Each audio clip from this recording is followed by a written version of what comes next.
Sige po. Pakibati po ang bawat isa. You are charito. Amen. Tayo ay blessed and highly favored. Amen. Salamat po sa Panginoon dahil ngayon po ay May 3 na, no? Ang bilis ng panahon. Nasaan po ba kayo nung May 1? Labor Day. Kami po ni Mrs. naglalaba. Labor Day eh. Si Pastor namasyal. Amen. Si Dirk naman nasa youth camp yan. So, ano yan, siya lang mag-isa. Kumbaga, may mga kasama siya na mga taga ron sa amin. Nag-youth camp sila at naniniwala ko na nakapakinig din sila ng salita ng Diyos doon. Nag-enjoy. Pinagpala ng Panginoon. Mainit ang panahon, kaya nga po, usong-uso yung paliguan. Minsan nga po, kahit nasa bahay, di ba, nabalitaan po natin na hinuli nakahubad. Kasi init na init po eh.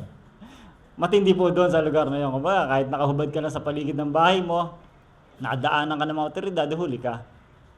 Dito sa probinsya, kamukha dito sa atin, hindi naman ganun kahigpit. Kaya sa sobrang init, talagang nakakapaghubad yung tao o yung lalaki na init. Sige po, bago po tayo mag-umpisa, dito po tayo sa ating attunement. Sabay-sabay po natin basahin. Sabi rito, by God's grace, He has given us the wisdom to understand His holy word and stand firm on each of His promises. Amen. Katulad po ng sinasabi ng Panginoong Hesus kay Pedro. Sabi rito, hindi yan ipinahayag ng ninuman o kung sino mang tao, kundi ipinahayag yan ng Ama sa iyo. Kumbaga, yung kaunawaan na tinaglay niya nung tinanong siya ni Jesus kung sino siya, hindi yun ang galing sa mga nadinig niya, kundi yun ay galing sa Ama na ipinahayag sa kanya. Kasi po, hindi lamang po sa pag-aaral o hindi lamang po sa akademya nakukuha yung kaunawaan o yung pananampalataya na taglay ng bawat isa, kundi ito'y revelasyon. Katulad nga po, sa bawat pagtayo natin dito, may revelasyon po yung Panginoon. Meron pong revelasyon na gusto niyang ipasabi sa ating mga anak, sa bawat isa sa atin. At ang banal na Espiritu ang magpapaunawa na yon. Ang banal na Espiritu ang magtuturo sa atin upang makayanan nating unawain. Minsan kasi sa ating limitadong kaisipan na ating pananampalataya, meron tayong hindi kayang unawain. Banal na Espiritu ang kikilos para maunawaan po natin yung mga bagay na ganoon. Dito po tayo sa Book of James. Ano po ba ang Book of James? Medyo maliliit yung mga Ang Book of James po ay, ito po yung mga tinatawag na pananampalataya, buhay at patay na pananampalataya. Binabanggit niya rito yung pagtulong sa kapwa. Kaya po maraming nabubuong samahan na ang gawain po yung mga organization na pagpapakain, pagtulong, Red Cross, yung mga ganyan, yung mga humanitarian activities. Kasi po, na-inspire po sila sa Book of James. Kumbaga, kailangan mong gumawa, kailangan mong gawin to para yung mga tao na nangangailangan ay maabot. Kumbaga sinasabi, maabot yung laylayan. Kasi po marami pong nasa laylayan na hindi po naabot talaga. Alam po natin yun, di ba? Kahit sa mga probinsya, kahit sa mga tinatawag nito na mga malalayong lugar na hindi po talaga naabot ng gobyerno. Wala po silang ospital. Wala po silang mga malalapit na health clinic. Kahit sa mga yung, ano ba tawag doon, sa mga katutubo. Sila pastor, nakapunta sa mga katutubo, hirap ang daan. Wala pong matinong kalsada. Kung nagkasakit ka, doon ka na lang, gagamutin ka ron, hindi ka po maisugod sa pinakamalapit na mga pagamutan. Iyon po yung sinasabi na mga, katulad po ng sinasabi ng Book of James, kailangan po ng humanitarian, pagtulong, kailangan po ng mga nangangailangan yung tulong ng ibang tao. Yan po yung sinasabi ng Book of James, binanggit din po dyan yung pagtatangi, binanggit din po dyan yung mga kasalanan sa chapter 2, chapter 1, na huwag mong gawin, ito yung gawin mo. May mga ganun po na binabanggit. Ito po yung pinaka-sentro na umaano sa kanilang mga kaisipan. Sabi po rito sa James 2:17, ito po yung translation po ng Young's Literal Translation. Sabi po rito, so also the faith, if it may not have works, is dead by itself. Kung mapapansin niyo po dyan, nabanggit po yung the faith. So also the faith. Ano po kaya yung dapit niyan? Ito po sa Tagalog, sabi rito, kaya't ang pananampalataya na nag-iisa, kung ito ay walang mga gawa, ay patay. Kumbaga, masasabi po natin na yung mga organization po na itinayo nung panahon na yon, inspired po sila rito sa verse na to. Kasi po kahit noon pa man, nababasa na nila ito, nababasa na nila at ginagawa din po nila. Kamukha nga po nito, ito yung mga active humanitarianism based on Book of James. Ito po yung tinatawag na WFP, World Food Program. Active po sila hanggang 2026, meron pa po. Nakasentro po sila sa operating in over 120 countries. They provide emergency food assistance to combat hunger. Yun po yung sinasabi. Pakain po nila yung mga nagugutom. Ito po yung UNICEF naman, Humanitarian Action for Children. Nakapokus naman po ito sa providing life-saving, healthcare, nutrition. Ayan po, education rin po. Nakapokus din po sila dyan, UNICEF. Yung nasa taas po, pagkain, sa baba, healthcare at saka education. Dito naman po, pinagsama. Yung ICRC, working in over 90 countries, they focus on neutral, independent, and armed conflicts, providing food, water, medical. Yun po yung pinagpopokusan po nila. Kung mapapansin nyo po, sila karamihan nakapokus po sa pangangailangan po talaga ng nasa laylayan. Yun po yung sinasabi dyan. Pagkain, healthcare, education, yan po yung mga pinupokusan po nila. Kung mapapansin nyo po, wala pong nabanggit dyan na faith, o wala pong nabanggit dyan na regarding sa ginawa ni Kristo. Yung ginawa po nila, yan po yung talaga nabanggit dyan. Medyo siguro nagkaka-idea na kayo. Patuloy po tayo. Yan po yung inspired po sila sa Book of James. Kaya po ito po ang ating pamagat, true servanthood. Dahil dumaan po ang May 1, Labor Day, di ba? Yung mga paggawa, ito po. Sabi rito, true servanthood, when grace is more than physical need. Meron po palang mas higit pang pangangailangan ng isang tao o yung mga tao. Yan po, ang pinag-unan po niyan is James 2:14 hanggang 17. Ito po ang sinasabi. Sana natin. Diyan po sa James 2:14, ang salin po niyan is ang Biblia. Sabi po rito, ano ang pakinabang mga kapatid ko kung sinasabi ng sino man na siya ay may pananampalataya, ngunit walang mga gawa? Maliligtas ba siya ng kanyang pananampalataya? Hindi po kasi halatang-halata yung highlight kasi dark lang po na black. Sabi po diyan, pakinabang, maliligtas at kanyang pananampalataya. Iyon po yung mga naka-highlight diyan. Ano ang pakinabang mga kapatid ko kung sinasabi ng sino man? Sino daw nagsasabi? Sino man. Maaring ako, maaring kayo, maaring sila. Maging mapanuri po tayo sa salita. Iyan po kasi diyan lang po iikot yung ating pag-aaralan. Sabi po rito, kung sinasabi ng sino man na siya ay may pananampalataya, ngunit walang mga gawa, maliligtas ba siya ng kanyang pananampalataya? Sabi rito, ng kanyang pananampalataya. 15 po, kung ang isang kapatid na lalaki o babae ay namumuhay ng hubad at kinukulang sa pagkain sa araw-araw. Ang 16 po, at ang isa sa inyo ay magsabi sa kanila, humayo kayong payapa, magpainit kayo, magpakabusog, subalit hindi ninyo sila binibigyan ng mga bagay na kailangan ng katawan. Anong pakinabang niyon? Marami pong tanong si James dito, si Santiago.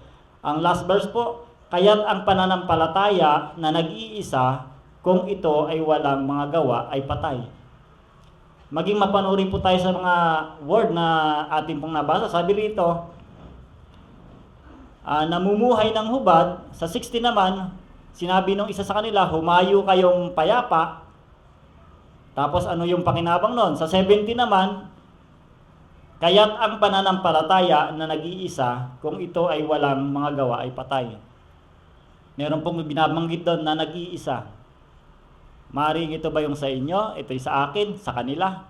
Kanino to sinasabi, di ba? Isa-isahan po natin, 14. Ang sabi po sa 14, meron nabanggit po doon na maliligtas ba siya ng kanyang pananampalataya. Kaya usapin din po ito, hindi lang ng kahirapan. Usapin din ito ng kaligtasan.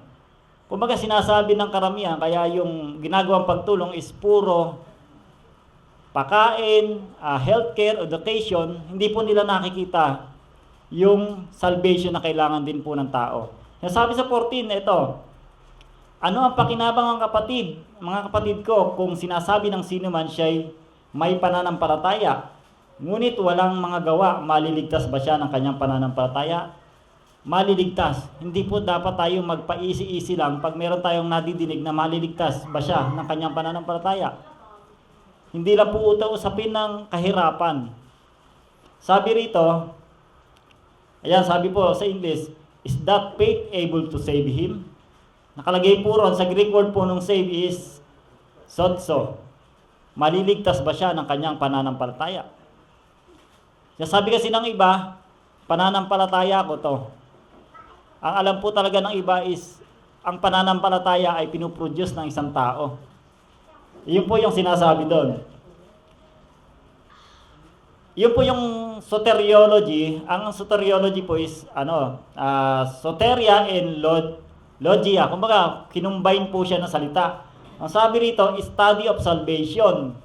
The doctrine of salvation including how Christ's death secures salvation, redemption, justification, and sanctification. Kaya po, yung sinasabi rin sa 14 na maliligtas ba siya ng kanyang pananampalataya, unawain po natin itong maigi.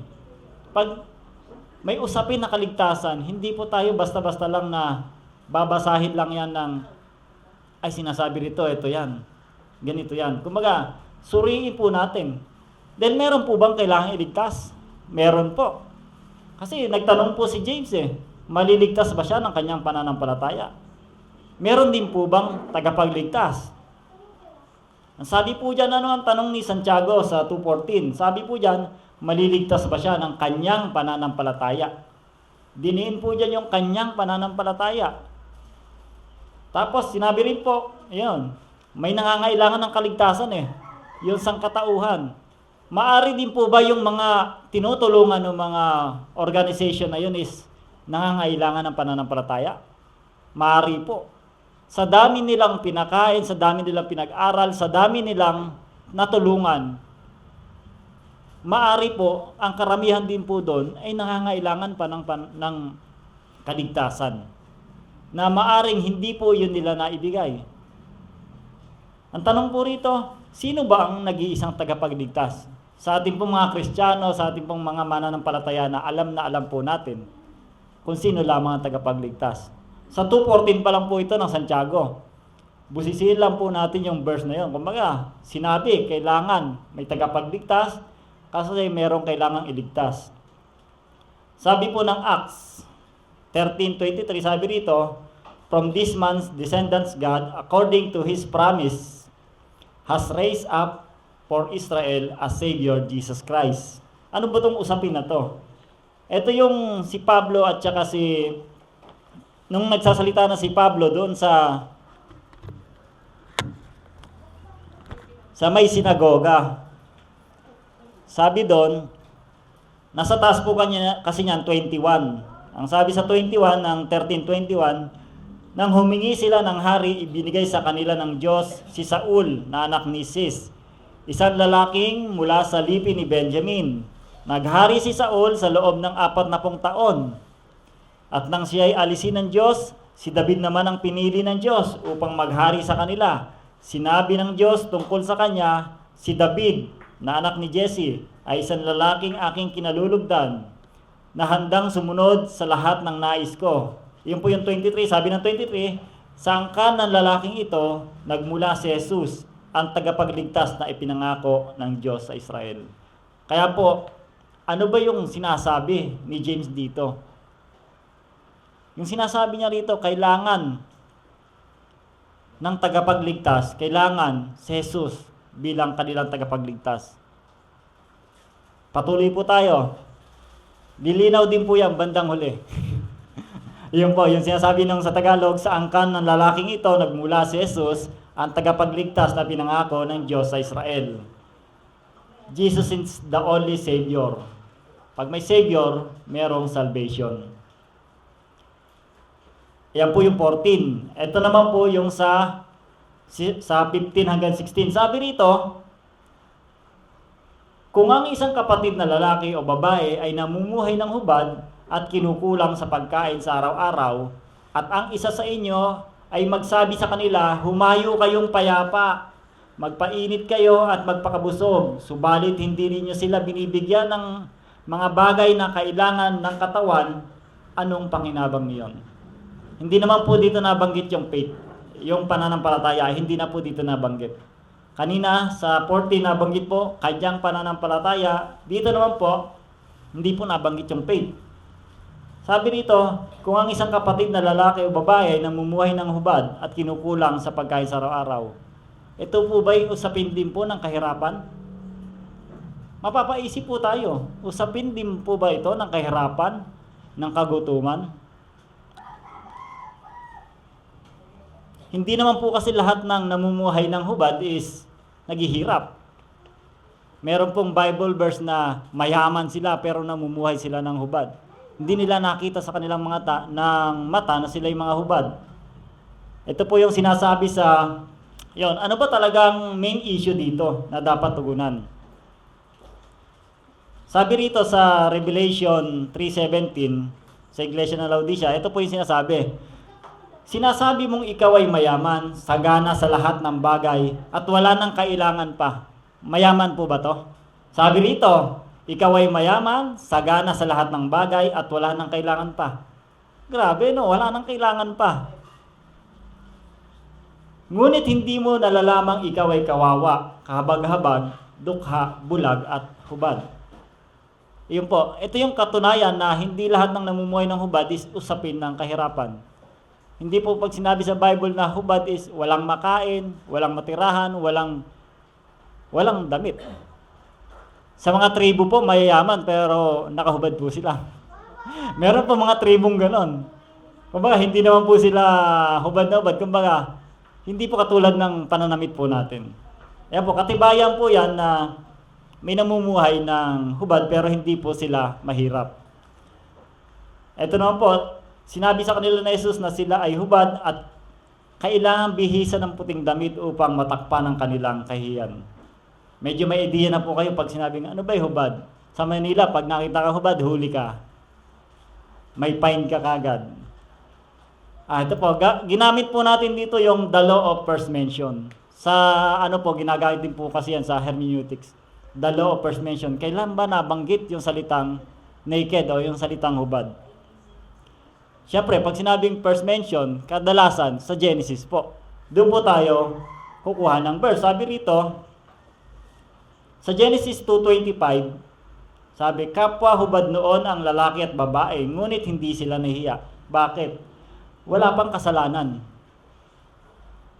Pagdating naman po ng isang na-mention yung nakedness, sa 3:7 naman po ng Genesis, pumasok na ang kasalanan. Sabi ron, nagkaroon nga sila ng pagkaunawa matapos kumain. Noon nila na lamang sila'y hubad, kaya kumuha sila ng mga dahon ng igos, pinagtahi-tahi nila ang mga ito at ginawang panakip sa katawan. Ayan na po, medyo lumilinaw na po kung ano yung word na hubad. Sinasabi po rito, hindi po nga po kahirapan yung word na hubad na yon. Ang issue, namumuhay ng hubad o namumuhay sa kasalanan. Make sense po, di ba? Ang sinasabi ng Bible na namumuhay ng hubad is namumuhay ng kasalanan. Sige po, balik po tayo doon sa 16. Humayo kayo ng payapa, magpainit kayo at magpakabusog. Ang taong namumuhay sa kasalanan, sasabihin ng isang tagapagturo, humayo ka ng payapa. Makakapaghayo po ba ng payapa yon? Ang alam ko po sa namumuhay sa kasalanan is wala pong kapayapaan. Hindi po sila payapa dahil namumuhay po sila sa kasalanan. Ngayon po, paano po rin sasabihin ng mga tao na yun na humayo kayo? Diba sabi ng ng verse 16, at ang isa sa inyo ay magsabi sa kanila, humayo kayong payapa, magpainit kayo at magpakabusog, subalit hindi ninyo sila binibigyan ng mga bagay na kailangan ng katawan. Anong pakinabang niyon? Sabi, Brother Eman, ano sinasabi ng hindi ninyo sila binibigyan ng kinakailangan ng katawan? Ano po ba ang kailangan ng katawan? Pagkain lamang po ba? Damit lamang po ba? Hindi lamang po yun. Kailangan din po ng katawan ng kagalingan. May damit ka nga, may sakit ka naman. Anong pakinabang niyon? Sabi po ni James. Kaya po, makaka-relate po kayo doon sa 14 at sa 16. Medyo malalim-lalim po yung sinasabi nito. Kaya po sinasabi ron, kinukulang sila sa pagkain sa araw-araw. Sino po ba nakakapag-provide ng kagalingan? Ang Panginoong Hesus. Ano po ba yung dapat sinabi ng mga, diretsuhin na po natin, sabi rito, at ang isa sa inyo ay magsasabi sa kanila, humayo kayong payapa. Hindi nila isinare yung ginawa ng Panginoong Hesus sa taong iyon. Makakahayo ba sila ng payapa? Bakit din po nila hindi na i-share yung ginawa ng Panginoong Hesus? Sino po ba yung kausap dito ni Santiago? Sabi po ng Santiago 1, verse 1, sabi rito, si Santiago na alipin ng Diyos at ng Panginoong Hesukristo ay bumabati sa 12 lipi na nasa pangangalat. Maliwanag po ang kausap po ni Santiago rito, na kapatid ni Jesus, ang kausap niya rito is yung 12 lipi. Yung mga Hudyo. Masasabi po ba natin na yung mga Hudyo ay may pananampalataya sa Panginoong Hesus? May pananampalataya sila ginawa ng Panginoong Hesus? Masasabi po natin yung pananampalataya nila is nandoon pa rin sa law. Pinapako nga nila si Jesus sa krus ng Kalbaryo. Hanggang ngayon nga is hindi pa rin nila matanggap na si Jesus ang Misayas. Paano nila maibibigay si Jesus doon sa nangangailangan? Yun ang sinasabi malinaw. Kumayo kayo ng payapa, magpainit kayo at magpakabusog. Hindi nila binibigay si Jesus doon sa tao na lumalapit sa kanila na nakikita nilang namumuhay sa kasalanan. Yun po yung sinasabi dyan. Ang kausap ni Santiago dyan is mga Hudyo. Ang mga Hudyo is walang pananampalataya sa ginawa ng Panginoong Hesus sa krus ng Kalbaryo o sa tinapos na gawa ng Panginoon. Yun po, ang kailangan ng katawan, subalit hindi ninyo sila binibigyan ng mga bagay na kailangan ng katawan. Anong pakinabang niyon? Sabi rito sa John 6:35, sinabi ni Jesus, ako ang tinapay ng buhay. Ang lumalapit sa akin ay hindi na magugutom kailanman. At ang sumasampalataya sa akin ay hindi na mauuhaw kailanman. Literal ba na pagkain yung kailangan ng tao na yon? Si Jesus, sinabi niya mismo, siya yung tinapay ng buhay. Siya yung kung sino man yung iinom sa kanya, hindi na mauuhaw kailanman. Kaya sinasabi rito, maliwanag ni James na si Jesus dapat yung ibinigay nila doon sa tao o isinare nila doon sa tao na nakita nilang namumuhay sa kasalanan. Ito pa sinasabi sa Proverbs 4:22, for they bring life to those who find them and healing to their whole body. Yun din po kailangan ng katawan. Ang sinasabi po rito is wisdom. Sino po ba is ang wisdom ni God? Diba si Jesus Christ? Kaya ang kailangan ng tao is yung life, healing to their whole body. Kagalingan. Hindi lamang po damit, hindi lamang po pagkain. Nasa saan po ba lahat yung mga yon? Nasa Panginoong Hesukristo. Nasa Panginoong Hesukristo, hindi ka na magugutom, hindi ka mauuhaw, may kagalingan ng iyong buong katawan. Kaya po, ang sinasabi dito, hindi nyo binibigyan sila ng kanilang ng kanilang pangangatawan. Dapat ibinigay talaga nila sa bawat lumalapit sa mga mananampalataya is yung si Christ. Walang problema po sa pagtulong, walang problema sa pag-abot ng ating makakayanan.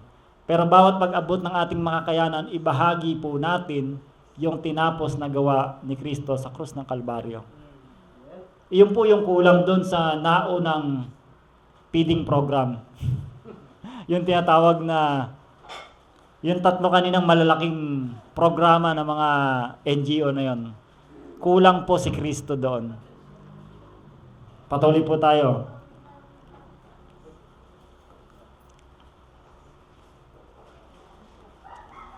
Dito naman po sa 17.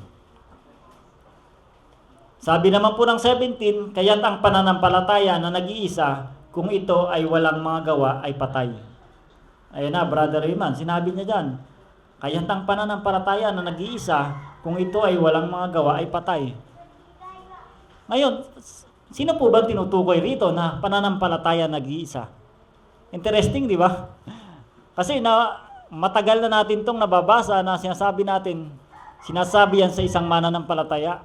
Sinasabi yan ni James sa miyembro ng bawat mananampalataya. Pero ang linaw po nasasabi, kaya't ang pananampalataya na nag-iisa, kung ito ay walang mga gawa, ay patay. Madalas pong nare-remind sa isip ko, sinasabi ng Panginoong Hesus, kung kayo'y hiwalay sa akin, kayo'y walang magagawa. Lumilinaw na dahan-dahan. Kaya kung tayo ay may pananampalataya, at ang pananampalatayang iyon ay pananampalataya ni Kristo, makakagawa po tayo. Mas marami po tayong magagawa. Dahil ang taglay po nating pananampalataya ay pananampalataya ni Kristo. Siya sabi po, di ba, ang pananampalataya ay regalo. Ang kaligtasan ay regalo. Ang tao, walang sariling pananampalataya. Ang ginagamit lang nating pananampalataya ay pananampalataya ni Kristo. May mababasa rin kayo sa Bible na faith in Christ. Faith of Christ. Hindi po siya mahirap intindihin. Pag sinabi pong faith of Christ, ito po yung ginawa, yung tinapos ng Panginoong Hesukristo. Pag faith in Christ, ikaw po yung sumasampalataya kay Kristo. Kaya po rito sinasabi, kaya't ang pananampalataya na nag-iisa. Alam po natin kung sino po yung nag-iisa na yun. Medyo nauuna ako, excited. Sabi rito, Hebrews 12:2, looking to Jesus, the author and finisher of our faith, for the joy that was set before him, he endured the cross, despising the shame, and has sat down at the right hand of the throne of God. Ano yung pong sinasabi niyan? Jesus, the author. Sabi po rito sa Strong's Greek word po, Strong 747, sinabi po yung author is archegos. Archegos ang pinaka phonetic spelling. Ano yung ibig sabihin nun? Yung po yung originator, founder, prince, leader. Yung po yung ginamit dyan. Yung pagkakagamit po ng author po na yan is originator. Kumbaga, nagmumula ang pananampalataya talaga kay Kristo. Siya yung origin. Kaya po nabanggit po ni Santiago dyan na pananampalataya na nag-iisa. Pagdating po kasi sa pananampalataya, merong dead faith, merong living faith. Meron po ba nun sa Bible? Meron po nun. May mga dead faith, may mga living faith. Ito po yung sinasabi ng Philippians 3:9, and be found in Him, not having mine own righteousness, which is of the law, but that which is true, the faith of Christ, the righteousness which is of God by faith. Yan po, yung sinasabi po dyan na nag-iisang pananampalataya is pananampalataya po ni Kristo. Ganon din po yung mga gawa. Ano ibig sabihin nito? Yung ginawa, yung pananampalataya ni Kristo ay patay? Hindi po ganun ang ibig sabihin. Dalhin po natin ito sa usapin na parang reverse psychology. Ano yung sinasabi na yun na reverse psychology? Hindi po matatanggap ng iba yon dahil ang nasa isip po nila, sinasabi ito sa kanila. Pero po ito, sinasabi ni Santiago kay Jesus. Ito yung nakita ni Santiago kay Jesus na kaya't ang pananampalataya nag-isa kung ito ay walang mga gawa ay patay. Nasaksihan po ni Santiago yung mga ginawa ni Jesus na buhay na pananampalataya. Buhay na pananampalataya na nagbago ng mga buhay ng mga tao na yon. Meron po talaga mga pananampalataya na patay. Ibig sabihin, reverse psychology sa ginawa ni Jesus. Hindi po sa ginawa ng tao. Hindi po sa pananampalataya ng tao. Kasi pag sinabi talaga na kaya't ang pananampalataya na nag-iisa, kung ito ay walang magawa, ay patay. Iniisip ng tao na sinasabi ito sa akin. Hindi po. Ito po yung nakita, nasaksihan ni James kay Jesus. Medyo mabigat nga lang po sa usapin na to dahil nakasanayan po natin ito na sinasabi ito sa atin. Binasa ko to, sinabi ito sa akin, nangusap to sa akin. Pero po ang buong Bible is kay Jesus po yan isinulat para sa ating kapakinabangan. Sabi rito, kung ito ay walang mga gawa, ay patay. Ang tinutukoy po dyan ng mga gawa is yung ginawa po ng Panginoong Jesucristo. Sabi rito, inihayag ko dito sa lupa ang iyong kalawalhatian, natapos ko na ang ipinapagawa mo sa akin. Meron pong gawa na tinapos ang Panginoong Jesucristo. Nauna talaga ako. Dahil excited. Hindi kasi binuksan. Dito po doon pa rin po sa faith pa rin po tayo. Sinasabi rito, meron pong dead faith at meron pong living faith. Ang example po nito, dito po muna tayo sa Mateo 7:21 to 23. Hindi ko po kasi naisama. Sabi rito, Mateo 7:21 to 23, kung may mga Bible naman po kayo, pakibukas na lang din po. Ito po yung usapin na sabi rito, Panginoon, Panginoon, di ba't kasama ko kayo? Di ba? Buksan na po natin ang Mateo para po malinaw. 7:21, sabi rito, hindi lahat na nagsasabi sa akin, Panginoon, Panginoon, ay papasok sa kaharian ng langit, kundi ang gumaganap ng kalooban ng aking Ama na nasa langit. Merong pinapagawa yung kalooban ng kanyang Ama. Sa 22 po, sa araw na iyon, ay marami ang magsasabi sa akin, Panginoon, Panginoon, hindi ba nagpropesiya kami ng iyong pangalan? Nagpalayas kami ng mga demonyo sa iyong pangalan? At sa iyong pangalan ay gumawa kami ng maraming gawang makapangyarihan. At kung magkagayon ay ipahayag ko sa kanila, hindi ko kayo kilala kailanman. Lumayo kayo sa akin, kayo mga gumagawa ng kasamaan. Ano ang sinasabi nito? Gumawa sila, kasama si Jesus, gumawa sila, nagpalaya sila ng mga demonyo, nagpropesiya sila sa kanyang pangalan, gumawa rin po ng mga himala. Kung mapapansin nyo po, ang daming ginawa nung mga nagsasabi na to. Pero po ito yung sinasabing dead faith. Patay po talaga yung pananampalataya na to dahil hindi po nakabase doon sa tinapos na gawa ng Panginoong Hesus. Ano sinasabi nito? Aakyat kami sa langit dahil nagpropesiya kami sa iyong pangalan. Aakyat kami sa langit dahil gumawa kami ng himala sa iyong pangalan. Aakyat kami sa langit dahil nagpalayas kami ng mga demonyo. Ano sinabi ng Panginoong Hesus? Lumayo kayo sa akin. Matindi po yon. Kitang-kita po doon yung dead faith. Dahil nakabase lamang sila doon sa kanilang mga ginagawa. By works pa rin po.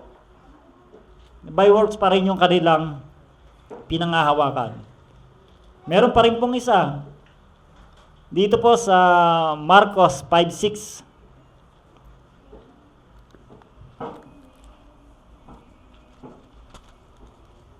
Saan ko lamang po? Dito sa Mark 5:6 hanggang 7, ito po naman yung merong inaalihan ng demonyo. Sabi pa rito, ito matindi. Sabi rito, basahin ko na po sa verse 5, sa gabit araw ay palagi siyang nagsisisigaw sa mga libingan at sa mga kabundukan at sinusugatan ang sarili ng mga bato. Nang matanaw niya si Jesus sa malayo, tumakbo siya at si Jesus ay kanyang sinamba. Matindi itong pananampalataya ito, sumasamba pa. Sabi rito, siya ay sumigaw ng may malakas na tinig. Ano ang pakialam mo sa akin, Jesus, anak ng kataas-taasang Diyos? Ipinapakiusap ko sa iyo, alang-alang sa Diyos na huwag mo akong pahirapan. Kilala ba nito ang Panginoong Jesus? Kilala. Yung iba sinasabi may pananampalataya ako sa Panginoong Jesus. Di ba? Parang ganito rin yung sinasabi nila. Sumasamba ko linggo-linggo. Eto, kung mapapansin nyo po, di ba? Malayo pa lang, tumakbo siya at si Jesus ay kanyang sinamba. Iyan ba talaga yung word na sinasabi niya, sumamba? Pag nakita nyo po sa Greek word, ang salita po ng ginamit dyan is proskuneo. Ginamit po yung word na worship dyan 50 plus time. Yung iba kasi sinali lang po yan, kneel down o lumuhod. Pero mas marami po ang gumagamit dyan ng worship. Kumbaga, sinamba talaga, proskuneo. Meron palang mga sumasamba na patay ang pananampalataya. Isipin po natin ito, inaalihan po ng demonyo. Hindi pa po gumagawa ang Panginoong Yesus ng miracle sa kanyang buhay. Pero sumamba po siya, kilala niya po ang Diyos. Di ba ito rin po yung sinabi ni James? Di ba ang demonyo ay may pananampalataya din at nanginginig pa? Sa bandang baba ng verse, sinabi niya po yon. Kaya po ito, kung mapapansin niyo, kilala Panginoong Yesus, kilala yung Diyos, sumasamba pa. Pero patay ang pananampalataya. Pero kung mababasa niyo po, bandang baba, sa Mark 5:20, sinabi na po dyan, at ang lalaki ay lumisan at nagpasimulang ipahayag sa Decapolis ang lahat ng ginawa ni Jesus para sa kanya at namangha ang lahat. Ito na po yung living faith. Buhay na po yung kanyang pananampalataya dito. Bakit? Nasaksihan na niya po yung ginawa ng Panginoong Hesus sa kanyang buhay. May ginawa po ba ang Panginoong Hesus sa kanyang buhay? Meron po. Nung siya po ba ay hindi niya pa nasasaksihan yung ginawa ng Panginoong Hesus sa kanyang buhay, ay sumasamba rin po siya. Di ba? Sumamba rin po siya. Kilala niya po ang Panginoon. Hindi lamang po pala sila. Kasi sinabi po rito, lehiyon ng kanyang pangalan, marami sila. Delikado po pala pag dumarami na. Ano po ba ibig sabihin ng lehiyon? Ito po ba yung mga nasa malalaki ng mga... Okay na po, alam niyo na po yon. Ito po ba yung makikita nyo na minsan nagrarally? Alam niyo na po yon. Kaya po totoo, may pananampalataya na patay. Kaya po, malinaw na po, lumilinaw na po yung tinutukoy ni James na nag-iisang pananampalataya. Pananampalataya ni Jesucristo. Ayun po. Pagdating naman po sa mga gawa, ayun po yung mga ginawa ng Panginoong Hesus. Ano po ba? Nagpagaling siya ng mga may sakit, bumuhay ng patay, nagpakain ng 5,000 tao. Marami po siyang ginawa, di ba? At ang ginawa niya pong kamangha-mangha is yung inalay niya po yung kanyang buhay para sa marami. Inalay niya po yung kanyang buhay para sa mga sumasampalataya sa kanya. Iyon po yung talagang saving faith na ating dapat panghawakan. Meron pa rin pong ginawa siya, sabi ng John 21:25, sabi rito, at marami pang ginawa si Jesus na kung isusulat sa lahat, sa palagay ko hindi na magkakasya kahit sa buong daigdig ang mga aklat na may susulat. Napakarami po niya talagang ginawa. Kaya nga po sabi niya, kung kayo'y hiwalay sa akin, kayo'y walang magagawa. Iyon po yung lagi nating tatandaan. Kung hiwalay po yung pag-iisip natin sa ginawa ng ating Panginoong Jesucristo sa krus ng Kalbaryo, kayo'y walang magagawa. Yung magagawa po natin is mapapagod lamang tayo. Dahil wala po doon yung tinapos na gawa ng ating Panginoong Jesus sa krus ng Kalbaryo. Kaya po, malinaw po, yung sinasabi po ron, na nag-iisang pananampalataya, faith of Christ. Yung mga gawa is yung tinapos, finished work of Christ. Kaya po, sinasabi ni Santiago na sabihin nyo sa mga taong lalapit sa inyo na namumuhay sa kasalanan ang ginawa ni Kristo at ang tinapos ni Kristo sa krus ng Kalbaryo. Makakapamuhay po sila ng payapa, mabubusog sila araw-araw. Kasi sinasabi, di ba, ng Mateo 4:4, hindi lamang sa tinapay nabubuhay ang tao, kundi sa bawat salita na namumutawi sa bibig ng Diyos. Kabisado Life verse ko po yun eh. Iyon po yung simula't-simula, life verse ko. Kaya hanggang ngayon po, natatandaan ko pa. Pagdating nga rito, sabi rito, kaya ang pananampalatayang nag-iisa, faith of Christ, ito ay maraming ginagawa. Ito ay buhay. Hindi ito patay at patuloy na gumagawa sa mga mananampalataya. Yung ating mga nagagawa ay dahil lamang po sa faith of Christ, dahil po sa tinapos na gawa ng Panginoong Hesus sa krus ng Kalbaryo. Panghuli po, dito na po tayo mag-uumpisa na magtapos. Sabi rito, Jesus is the embodiment of true servanthood. Si Jesus ang kakatawan ng tunay na paglilingkod. Sabi rito, salvation, ang paglilingkod ni Jesus ay nagbibigay ng kaligtasan. Makita niyo po yan sa Pilipos 2:7-8. Tapos Gawa 4:12. Sabi diyan, kundi binababa niya ang kanyang sarili at naging katulad ng isang alipin. Sumunod siya hanggang kamatayan, maging kamatayan sa krus. Diyan naman po sa Gawa 4:12, sabi diyan, walang ibang pangalan na ibinigay sa mga tao na siyang ating ikaliligtas. Pagdating po sa salvation, basta nakadinig po kayo ng kaligtasan, salvation, isa lamang po ang tinutukoy. Yung tinutukoy po dyan is yung ginawa ni Jesus. The finished work of Christ. Sabi naman po, sa 2, spiritual nakedness of sin, ang paglilingkod ni Jesus ay buibihis sa atin ng mapuputing damit. Sa Zacarias po, 3:4, sinabi ng Panginoon, tingnan ninyo, inalis ko na ang inyong kasalanan at bibihisan kitang magagarang damit. Meron din po ng pahayag 7:14. Sabi po diyan, ang kanilang mga damit na maputi ay nilinis at pinaputi sa dugo ng kordero. Alam po natin kung sino ang kordero ng Diyos. Walang iba kundi ang Panginoong Jesucristo. Number 3 po, whole body needs. Yung pangangailangan po ng buong katawan. Yun nga po sinasabi, hindi lamang damit, hindi lamang pagkain, kundi kagalingan, kailangan rin po kaligtasan. Ang paglilingkod ni Jesus ay nagbibigay ng pangangailangan ng katawan. Sa John 6:35, sabi po rito, katulad nga po na sinabi doon, sinabi ni Jesus, ako ang tinapay ng buhay. Ang lumalapit sa akin ay hindi na magugutom kailanman. At ang sumasampalataya sa akin ay hindi na mauuhaw kailanman. Sabi niya, pangako niya ang panghawakan natin. Meron po ba pinabayaan dito ng Panginoon? Wala po. Kaya po, pangako niya yan. Panghawakan po natin ng matindi. Ganon din po yung pangako niya sa kagalingan. Sabi ng 1 Peter 2:24, sa kanyang pagkamatay sa krus, pinasan niya ang ating mga kasalanan upang tayo'y mamatay na sa kasalanan at mamuhay ng ayon sa kalooban ng Diyos. Sa pamamagitan ng kanyang mga sugat, kayo'y pinagaling na. Pinagaling na. Kailangan din po yan ng ating pangangatawan, kagalingan. Number 4 naman po, true peace. Hindi po for peace, true peace.